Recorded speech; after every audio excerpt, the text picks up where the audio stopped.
जय गुरु जी। श्री शिव पुराण द्वितीय खंड 29वां अध्याय। ब्रह्मा जी बोले, हे नारद, इंद्र के साथ नंदी ने युद्ध करना प्रारंभ किया। अनल के साथ मुनिभद्र का युद्ध होने लगा। यमराज तथा महाकाल एक दूसरे के सम्मुख जा खड़े हुए तथा निकृति तथा मुंड ने परस्पर युद्ध करते हुए वीरता का प्रदर्शन किया। वरुण के साथ मुंड एवं वायु के साथ भृंगी का युद्ध होने लगा। उस समय इंद्र ने अपने हाथ में वज्र लेकर नंदी के ऊपर प्रहार किया और नंदी ने क्रोध होकर अपने त्रिशूल को इंद्र के ऊपर चलाया। उस चोट से घायल होकर इंद्र पृथ्वी पर गिर पड़े और मूर्छित हो गए। परंतु कुछ देर बाद जब उन्हें होश आया तो वे पुनः युद्ध करने लगे। इधर अनल ने शक्ति की चोट द्वारा मुनिभद्र को घायल कर दिया और मुनिभद्र ने भी निर्भय होकर अपने त्रिशूल द्वारा उसका उत्तर दिया। कालदंत ने यमराज को अपने त्रिशूल की चोट से व्याकुल बना दिया।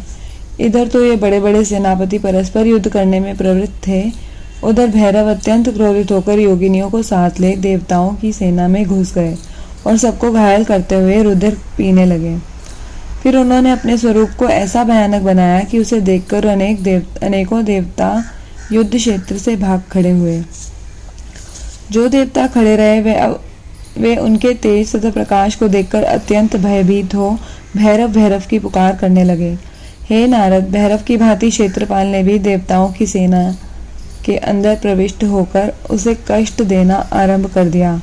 9 काली भी देवताओं की सेना को नष्ट करने लगी। वे देवताओं के मस्तक को तोड़कर उनका रुधिर पीती थी और शरीर को खा जाती थी, जिसके कारण चारों ओर हाहाकार मच गया। उस समय वे सब लोग भागकर विष्णु जी की शरण में जा पहुंचे और इस प्रकार कहने लगे, हे प्रभु, इस समय हम लोग बहुत दुखी हैं, अतः आप हमारी सहायता करें। आप हम सबके स्वामी हैं, इसलिए हम आपसे यह प्रार्थना करते हैं कि भैरव, क्षेत्रपाल तथा काली ने हमारी जो दुर्गति की है उसका आप उचित उपाय करें। विष्णु जी ने जब देवताओं की उस दयनीय दशा को देखा तो उन्होंने अत्यंत क्रोध में भरकर क्षेत्रपाल की ओर अपना चक्र छोड़ दिया। उस चक्र के तेज से संपूर्ण दिशाएं भस्म सी होने लगी। जब क्षेत्रपाल ने उस प्रज्वलित ज्योति को इस प्रकार अपनी ओर आते देखा तो उसने वह चक्र अपने मुख में डाल लिया। यह देखकर विष्णु जी ने क्षेत्रपाल के गाल पर अपनी गदा का प्रहार किया, जिसके कारण वह मुख के बल पृथ्वी पर गिर पड़ा। हे नारद, इस अवस्था को देखकर काली जी विष्णु के सम्मुख जा पहुंची। उन्हें देखकर विष्णु जी ने जितने बाण चलाए उन सबको वे सहजी में खा गई। तब विष्णु जी ने अपने अंधक नामक खड़ग का प्रहार उनके ऊपर किया। उसे काली जी ने पकड़कर तोड़ डाला। यह दृश्य देखकर विष्णु जी ने काली के साथ युद्ध करना बंद कर दिया और भैरव के समीप जा पहुंचे। विष्णु जी ने भैरव के ऊपर जब अपना चक्र चलाया तो भैरव ने उसे सहजी काट कर गिरा दिया।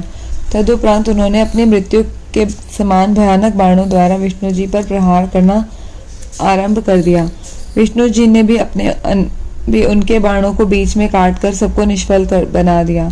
इस प्रकार विष्णु जी तथा भैरव का युद्ध बहुत देर तक होता रहा। उस युद्ध को सब देवता अलग खड़े होकर देखते रहे। तदुपरांत भैरव ने उस प्रलयकर्ता त्रिशूल को अपने हाथ में उठाया, जो बिना प्राण लिए कभी नहीं रुकता था। भैरव के क्रोध को इस प्रकार बढ़ता देखकर वीरभद्र दौड़ते हुए उनके पास जा पहुंचे और अनेक प्रकार से उनकी प्रशंसा करते हुए बोले, हे भैरव जी, आप ऐसा क्रोध न करें, क्योंकि शिव जी ने इतनी कठिन आज्ञा नहीं दी है। विष्णु जी भी शिव जी के ही एक रूप हैं, अतः सेवक को अपने स्वामी के विरुद्ध ऐसा व्यवहार नहीं करना चाहिए। यह सुनकर भैरव जी ने अपना त्रिशूल रोक लिया। तदुपरांत वीरभद्र स्वयं विष्णु से युद्ध करने लगे। हे नारद, जब विष्णु जी ने देखा कि वीरभद्र पर सहजी विजय पाना संभव नहीं है, तब उन्होंने योग माया द्वारा अपने ही समान असंख्य गणों को उत्पन्न किया।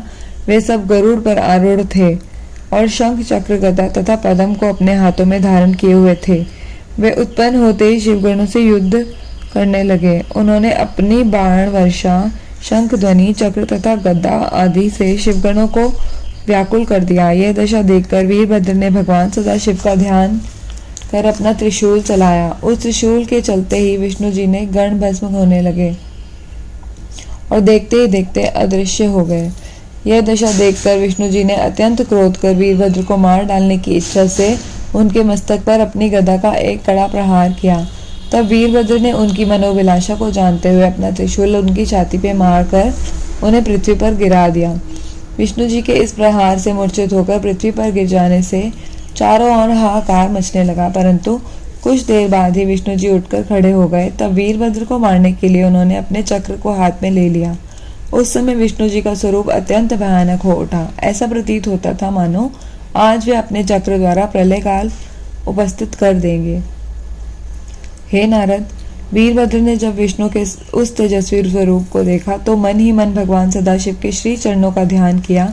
उस समय शिवजी ने वीरभद्र को अभय दान देते हुए अपने शत्रु का प्रहार सहन करने की सामर्थ्य प्रदान की। उधर विष्णु जी भी पर्वत शिखर के समान निश्चल भाव से खड़े थे। अतः सर्वप्रथम वीरभद्र ने अपने पवित्र बाणों द्वारा विष्णु जी के धनुष के 2 टुकड़े कर डाले।